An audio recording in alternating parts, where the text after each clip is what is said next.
Mari kita buka dengan baca basmalah. Bismillahirrahmanirrahim. Assalamualaikum warahmatullahi wabarakatuh.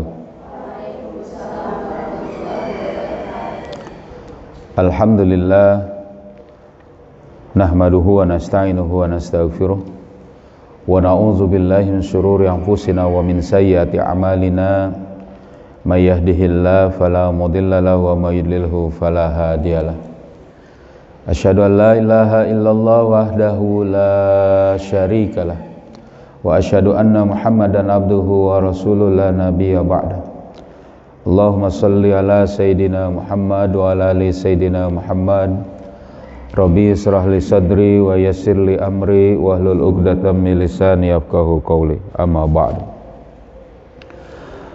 Alhamdulillah, segala puji hanya bagi Allah. Salawat serta salam semoga selalu tercurah kepada junjungan kita Nabi Muhammad sallallahu alaihi wasallam serta keluarganya, sahabatnya dan juga para pengikutnya yang setia dengan ajarannya hingga akhir zaman. Anak-anakku sekalian dan juga para asatidzah yang dirahmati Allah, kita lanjutkan kembali kajian kita tentang negeri-negeri muslim yang terjajah. Kita masih membahas tentang Palestina, halaman 18. Setelah kita membahas tentang bagaimana perang dari bangsa-bangsa Arab kepada Palestina, kepada Israel. Tapi perang ini adalah perang yang kemudian penuh kepura-puraan sehingga bangsa Arab pada waktu itu koalisinya kalah. Ya, Mesir bisa dipukul mundur, ya kan? Kemudian juga Yordania, semuanya yang menjadi kesatuan dari negara-negara Arab. Nah, kemudian berikutnya proses perdamaian itu pun dilakukan, tapi proses perdamaian yang dimaksud adalah membentuk tatanan yang baru. Dataran tinggi Golan, lalu kemudian tepi barat, ya kan, di situ kalian sudah lihat ya Palestina bagaimana semuanya. Nah, pada saat itu akhirnya betul-betul diserahkan kepada Israel.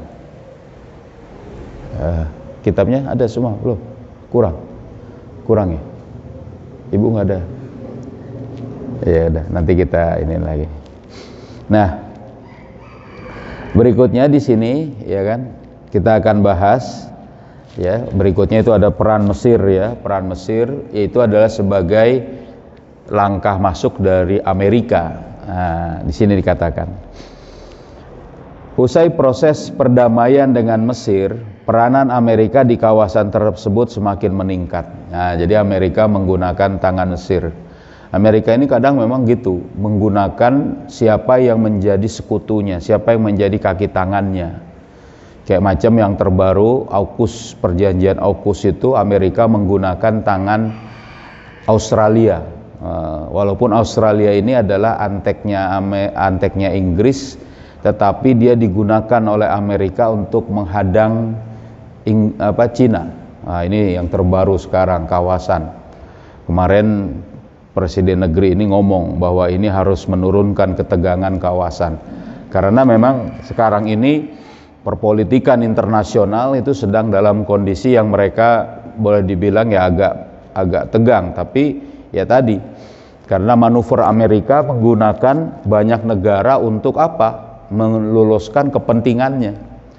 Nah, ini orang-orang kafir tuh gitu, mereka itu pokoknya mengambil cara apapun untuk menguatkan kepentingan mereka, termasuk dahulu di Palestina, di Timur Tengah, dia menggunakan Mesir, ya kan?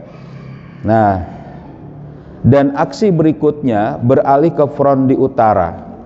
Amerika memberi isyarat kepada Israel untuk menyerang Lebanon dan mengusir PLO di sana. PLO, Palestina Liberty Organization itu jadi partai organisasi pembebasan Palestina, PLO. Itu diusir dari, ya maksudnya Israel ini malah menyerang Lebanon, lebih ke utara di situ. Nah, itu kalian bisa lihat di situ.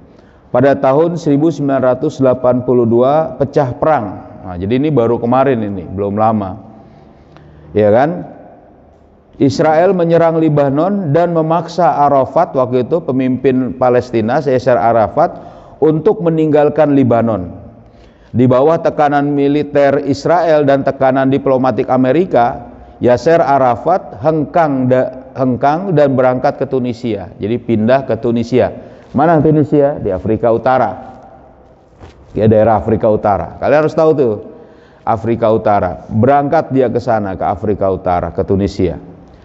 Sebelum Arafat pergi, delegasi Kongres Amerika tiba di Beirut, ibu kota Lebanon, dan memaksa Arafat untuk mengakui institusi Yahudi secara terang-terangan sebagai syarat bagi terwujudnya perjanjian damai dengan Yahudi. Arafat menandatangani sebuah nota yang dikenal dengan Nota McCloskey pada tanggal 25 Juli 1982 Masehi.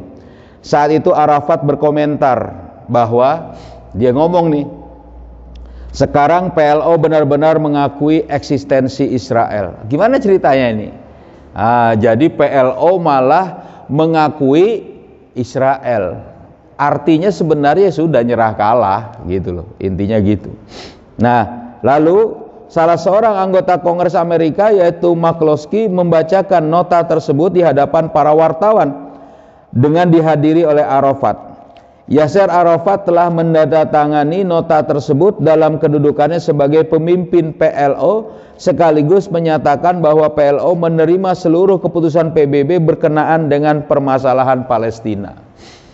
Jadi yang organisasi-organisasi yang juga ingin mengusir Israel juga ditundukkan melalui tangan Amerika, yaitu tadi PLO itu, ya, melalui Lebanon di situ, ya. Dengan ditandatanganinya nota tersebut oleh Arafat, itu menjadi pertanda tergusurnya konsep Inggris, yaitu yang ingin mewujudkan sebuah negara sekuler yang dibangun berdasarkan kesetaraan etnis di Palestina. Ini menjadi langkah pertama menuju diterapkannya resolusi Amerika yang menyerukan pendirian negara bangsa Palestina yang hidup berdampingan dengan negara Israel. Jadi gini, Inggris itu menginginkan dari pertama kali orang Yahudi itu masuk ke Palestina, itu dia pengen negara Palestina itu menjadi negara Israel sepenuhnya. Jadi Palestina itu akan diakui sebagai suku yang ada di dalam negara Israel itu.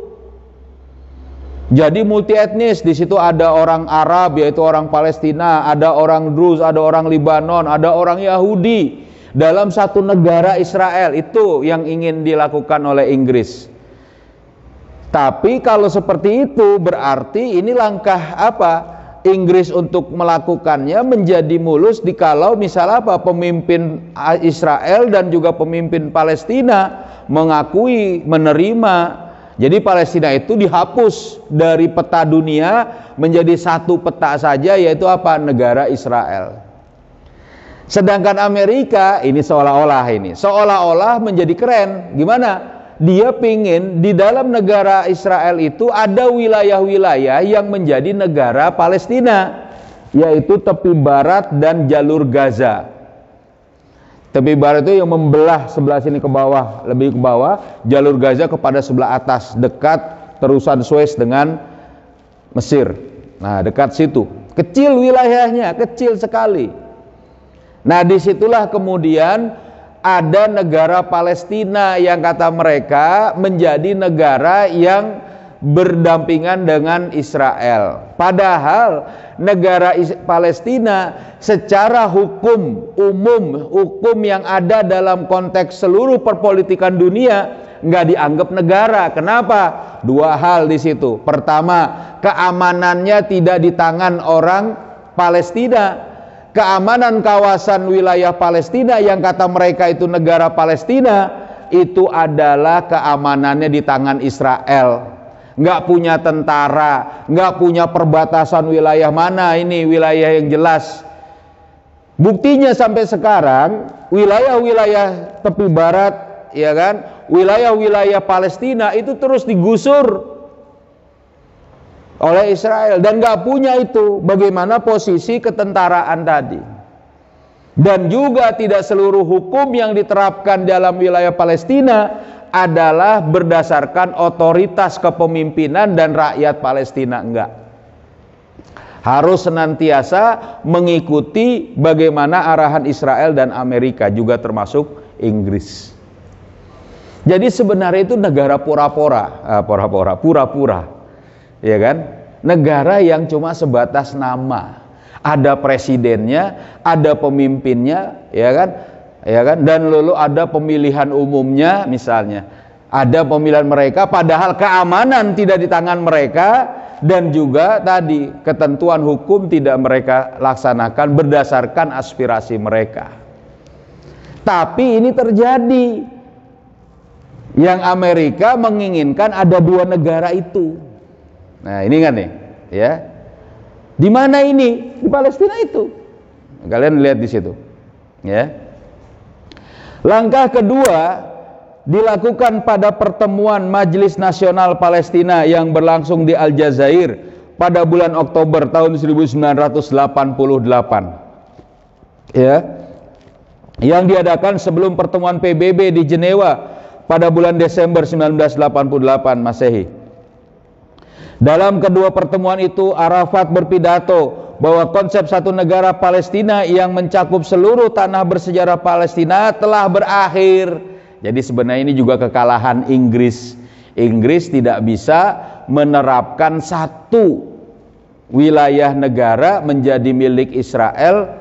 Di situ ada negara multi etnis, ada suku Palestina di situ, suku Arab. Kata dia berakhir. Mimpi telah berlalu. Dia menerima didirikannya negara Palestina di tanah Palestina yang telah dirampas Israel pada tahun 1967 Masehi, sekaligus mendeklarasikan berdirinya negara Palestina di atas kertas. Jadi cuma di atas kertas, faktanya di lapangan nggak ada. Susah. Ya. Pada bulan Juli 1988, Raja Hussein, Raja Yordania, pemimpin Yordania, terpaksa menyetujui berdirinya otoritas pemerintahan maupun hukum yang memisahkan antara Yordania dengan tepi barat. Nah, tepi barat tadinya masih ada dikuasai sedikit oleh Yordania. Ya, ayo. Loh, mana buku kitabnya? Ya, cari, pegang ya. Nah, jadi tepi barat itu, ya, ini merupakan isyarat persetujuan Raja Hussein terhadap berdirinya negara Palestina di wilayah tersebut. Yordania ini anteknya Inggris, sampai sekarang itu, ya. Dia pingin mengikuti seperti tuannya, yaitu Inggris. Apa? Pengen negara Israel itu di Palestina itu berdiri satu negara, yaitu negara Israel. Nah, tapi karena Amerika kemudian memaksa terus kemudian mendesaknya, ya akhirnya ya tadi dia mulai melihat bahwa ini adalah menjadi dua negara, Palestina dan Israel. Inggris, ya, begitu juga Eropa akhirnya menyetujui konsep berdirinya negara Palestina. Jadi seolah-olah ini selesai sudah, ini jadi negara Palestina di atas kertas, bukan yang sebenarnya. Ya kan? Resolusi Amerika terrealisir secara gemilang, mengalahkan resolusi Inggris yang semakin lirih suaranya serta semakin melemah pengaruhnya.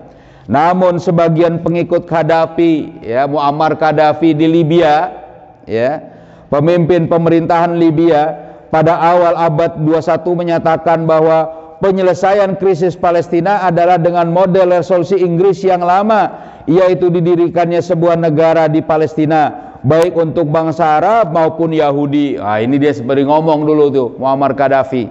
Dulu pemimpin, dia adalah pemimpin Libya pada waktu itu, ya. Kata dia begitu. Jadi satu negara saja cukup tuh di Palestina, ya. Walau demikian dia menambahkan nuansa baru dengan memberi nama terhadap negara yang akan didirikan tersebut sebagai Isratin. Oh, bukan Israel, bukan Palestina. Ini jadi Isratin, jadi kayak apa ya? kayak Palestina dari kayak menamai apa? Combro ya, oncom di jero. Sembarangan aja main satu-satuin ya kan. Ngaco ini kayak gini. Semau-mau dia ini. Karena apa? Ya memang mereka tuh mabuk lah udah kalau dibilang ya. Mereka itu udah nggak bener itu kalau kayak gitu tuh. Ya. Nah, yang diambil dari nama Israel dan Palestina. Tidak ada seorang pun yang peduli terhadap dua gagasan tersebut, yaitu gagasan nama dan gagasan menghidupkan kembali resolusi Inggris dari kematiannya. Jadi nggak laku itu yang dibilang oleh siapa? Oleh Qaddafi, Muammar Qaddafi. Ini dia. Jadi Palestina mulailah ada yang disebut dengan negara Palestina sampai sekarang. Yang setiap bulan Desember biasanya, November Desember itu pasti akan terjadi pembantaian. Jadi biasanya itu akan ada wilayah-wilayah yang digusur, apartemen kaum muslimin itu dibombardir, dibunuh, ya kan? Kaum muslimin juga yang ada di sekitar situ melawan juga, terus melawan. Jadi meskipun cuma punya batu, melawan. Jadi itu tentara-tentara Israel itu ditimpukin sama anak-anak Palestina. Itu yang terkenal dengan pasukan Intifada. Ya kan? Tentara Intifada. Ya kan? Pernah dengar itu Intifada? Semua berani anak-anak kecil itu nggak mikir untuk sekolah, nggak mikir untuk kemudian bagaimana. Mikirnya banyak untuk perang. Betul. Dia sudah lari-lari, tank Israel lewat, ditimpuk pakai batu, ditimpuk pokoknya pakai batu, terserah mau pakai gimana. Berhasil dia rebut, dia lawan lagi Israel. Dan banyak, ya kalau batu lawan tentara, lawan pistol, lawan tank, ya kalah lah, ya kan? Nah, akhirnya tetap terjadilah pertempuran-pertempuran yang, atau bukan pertempuran sebenarnya, pembantaian yang terjadi. Makanya muslimah-muslimah di sana itu gitu. Mereka itu menjaga eksistensi keislamannya. Yang terbaru minggu ini itu sampai kuburan ya di wilayah Palestina itu digusur oleh Israel. Itu ramai ya, viral dunia sekarang ini. Gimana? Ada seorang ibu yang kemudian apa? Mempertahankan kuburan anaknya itu untuk tidak digusur, buat dijadiin mall sama Israel, bayangin. Padahal itu wilayahnya Palestina. Digusur itu supaya apa? Pindah biar wilayah itu jadi mall. Lalu ditambah lagi dengan jadi apa? Jadi perumahan Israel. Terus begitu mereka mengambil wilayah yang kata mereka di atas kertas tahun 1982 ditandatangani, disahkan 1988, maka pada saat itu sebenarnya omong kosong. Nggak ada itu mereka. Pemimpin-pemimpin umat Islam tempat lain juga diam saja. Itu yang juga bodohnya. Kemudian, nah ini berikutnya. Pasca Perang Teluk kedua. Perang Teluk ini adalah perang di kawasan Teluk. Nanti jelaskan ya. Jadi Perang Teluk pertama itu adalah perang antara Iran dan Irak. Iran dan Irak berperang pada tahun 1980-an. Sekitar 5 atau 6 tahun. Dulu perang Iran-Irak. Tahun 80-an. Lalu Perang Teluk kedua itu tahun 91-an. Ya, itu antara Kuwait pada saat Kuwait dicaplok oleh Irak. Akhirnya ya kan, Amerika menyerang Irak dibantu oleh seluruh negara-negara Arab pada waktu itu. Setelah Perang Teluk kedua, Amerika mengumpulkan berbagai pihak yang bertikai dalam konferensi Madrid bagi perdamaian tahun 1991 Masehi. Amerika mengikat mereka agar berjalan mengikuti proses penyelesaian yang digagas Amerika. Namun Inggris berserta para pemuka partai buruh yang berkuasa di Israel, yaitu Isaac Rabin, itu Perdana Menteri Israel, dan Shimon Peres di situ ya. Rabin ini presiden Israel, Shimon Peres perdana menterinya itu. Masih berupaya untuk terakhir kalinya menggagalkan resolusi Amerika, dan akhirnya berhasil penyelenggaraan perjanjian Oslo pada tahun 93 Masehi antara PLO dan Israel. Kesepakatan tersebut merupakan upaya licik dari Inggris dan Eropa terhadap konsep konferensi Madrid yang digagas Amerika, sebagai dasar bagi penyelesaian damai pasca Perang Teluk Kedua. Perjanjian Oslo terlaksana dengan bantuan para pemimpin institusi Yahudi dan pemuka PLO. Jadi mereka berunding lagi. Gimana ini? Berdasarkan ketentuan persetujuan tersebut, Arafat datang ke tepi barat dan jalur Gaza. Jadi jalur Gaza di bagian atas, ya, tepi barat itu di bagian bawah, lebih kepada barat, ya, dekat Yordania. Nah, datang ke sana dia, ya, dan diberi mandat sebagai pejabat pemerintahan otonomi Palestina. Jadilah kemudian dia di situ apa? Sebagai presiden Palestina pada waktu itu. Karena berarti kalau gitu dari tahun 82 sampai 93, gimana Palestina itu? Nggak ada, cuma dia atas kertas. Loh, presiden aja baru datangin tahun 93, ya. Jadi pura-pura itu, gitu, ya kan? Bukan sebagai penguasa yang sebenarnya bagi Palestina. Jadi dikatakan sebagai otonomi Palestina. Kalau 82 dicatakan sebagai pemimpin Palestina, presiden negara Palestina, sekarang sebagai apa? Otonomi Palestina. Jadi kayak misalnya provinsi, daerah otonom, ya kan? Bukan sebagai penguasa yang sebenarnya bagi Palestina. Sebab Palestina adalah milik Israel. Ini makin jelas lagi. Jadi Inggris berupaya lagi untuk apa? Tidak ada itu peran Amerika di situ. Akan tetapi Amerika mampu merubah persetujuan tersebut menjadi proses perundingan yang tidak berkesudahan dan terus menerus diadakan terus sampai sekarang, itu terus masih berunding terus. Setiap kali Israel membantai orang Palestina, berunding lagi. Alah, kayak gini habis capek. Ya, ini yang terjadi. Dengan begitu Amerika bisa terus mengendalikannya dan menjamin tidak terjadinya proses penyelesaian yang sempurna kecuali sesuai dengan keinginan Amerika. Ya kan? Pada tanggal 25 Juli 1994, perhatikan sini, ya kan? Berlangsung pertemuan di Washington yang mempertemukan Raja Hussein dari Yordania. Ini dia ada nih. Dengan Perdana Menteri Israel Isaac Rabin, gitu perdana gitu. Dengan mediator Presiden Amerika Serikat Bill Clinton. Pada pertemuan tersebut diumumkan deklarasi Washington. Bagaimana? Tentang berakhirnya status perang antara Israel dan Yordania. Padahal perangnya pun pura-puraan, cuma saling mengusir. Tapi rakyat Yordania yang mukhlis, rakyat Yordania yang paham tentang masalah ini melawan, mengusir Israel. Ada perlawanan, tapi kan sporadis tadi.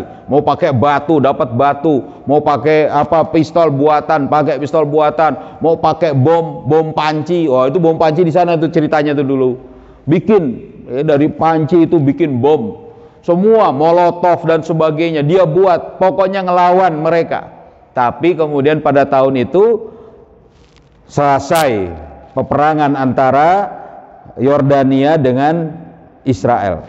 Hal itu dilanjutkan dengan ditandatanganinya persetujuan Wadi Arobah yang mengakhiri secara resmi status perang di antara kedua negara tersebut. Sejak tahun 60-an tadi, ya kan, perang pura-pura sampai tahun 94, ya, disitulah baru selesai. Mereka seolah kalah perangnya Yordania tadi. Padahal nggak pernah ngelawan. Dikit lagi nih. Juga kesepakatan Oslo yang kedua yang lebih dikenal dengan Gaza Jericho, ya. Jericho ini wilayah juga di Israel, muncul pada 4 Mei 1994 yang diikuti dengan kesepakatan Wye River, ya, pada 23 Oktober 1998 kemarin, ya. Dua kesepakatan tersebut tidak sempat hidup lama. Keduanya mati sebelum sempat dilakukan. Jadi berunding terus. Tapi jangan dikira setiap tahun mereka membantai orang Palestina. Ya subhanallah, orang Palestina itu berkembang biak, bukan berkembang biak ya. Beranak pinak itu sangat cepat dan banyak. Ya. Luar biasa perempuan-perempuan Palestina itu. Subur, banyak yang lahir kembar. Jadi banyak anak-anak Palestina, banyak penduduk Palestina walaupun dalam keadaan susah. Walaupun dalam keadaan misalnya mereka dalam musim dingin nih, misalnya sekarang ya, November, Desember itu adalah musim dingin mereka sampai Januari misalnya. Mereka kemudian apa? Tetap menyuruh anak-anaknya bagaimana? Melawan bangsa Israel. Itu luar biasa. Nah, tapi setiap kali ada serangan Israel, perundingan lagi, habislah sudah. Ya. Nah, pemerintahan Clinton berusaha untuk membuat kesepakatan damai secara menyeluruh antara Arafat dengan Ehud Barak. Pada waktu itu Ehud Barak adalah Perdana Menteri Israel, Ehud Barak. Pada tahun 2000 Masehi di Camp David. Camp David ini di Mesir ya. Kesepakatan tersebut ya dikenal dengan kesepakatan Camp David kedua. Clinton sangat berkeinginan saat dia mengakhiri pemerintahannya berhasil mempercepat kesepakatan tersebut. Namun opini umum di Israel maupun di tengah-tengah bangsa Palestina ternyata tidak siap menerima kesepakatan damai yang menyeluruh seperti itu. Jadi damai Israel dan Palestina, nggak ada lagi perang. Palestina disuruh menerima wilayah yang seuprit itu, nggak boleh lagi ngelawan-ngelawan. Ya, kata menurut orang Amerika yang dipingin, tapi nggak bisa. Ya, pada bulan September tahun 2000 Masehi, aksi yang dikenal sebagai Intifadah Al-Aqsa merebak. Nah, itu tadi intifadah. Ya kan? Hal itu memaksa Israel melakukan pembantaian yang berlangsung setiap hari terhadap penduduk Palestina agar penduduk Palestina mau menerima proses perdamaian dan memberikan berbagai penghargaan kepada siapapun yang konsisten terhadap kesepakatan tersebut. Camp David kedua telah berlalu seiring dengan berakhirnya masa jabatan kepresidenan yang kedua bagi Clinton, dilanjutkan oleh George Bush kedua, Bush Junior ya, yang menjadi presiden pada awal tahun 2001 Masehi. Terus sampai sekarang ini belum beres, tapi pembantaian terus terjadi di wilayah Palestina. Ngerti tak? Jadi kalau kalian ini melihat tentang adanya upaya Israel membunuhi orang-orang Palestina, kenapa ya? Karena tadi diamnya para pemimpin Arab, pemimpin umat Islam untuk membantu saudaranya, Israel makin ponggah.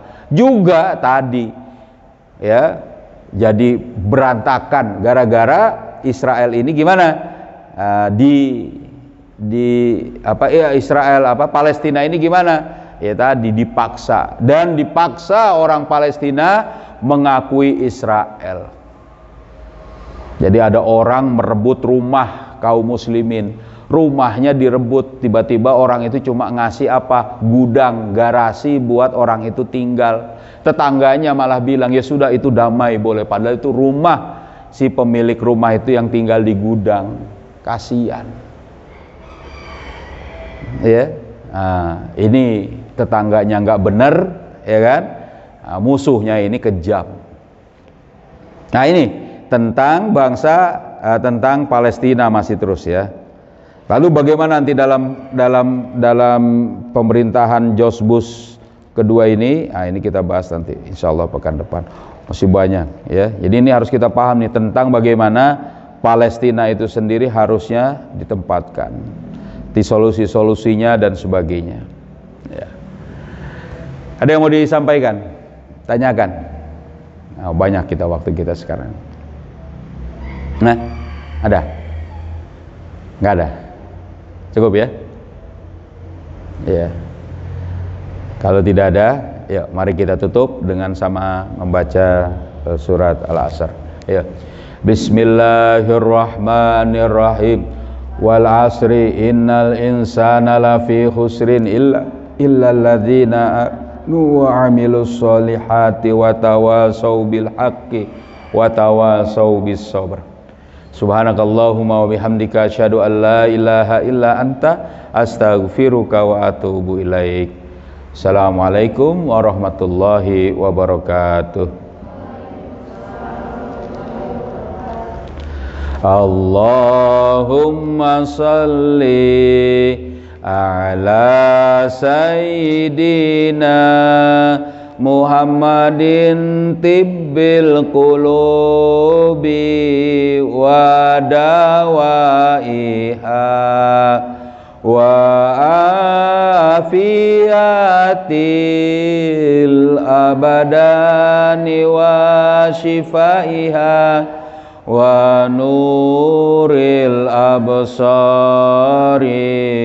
wa diyaiha wa ala alihi wa sahbihi wa sallim. Allahumma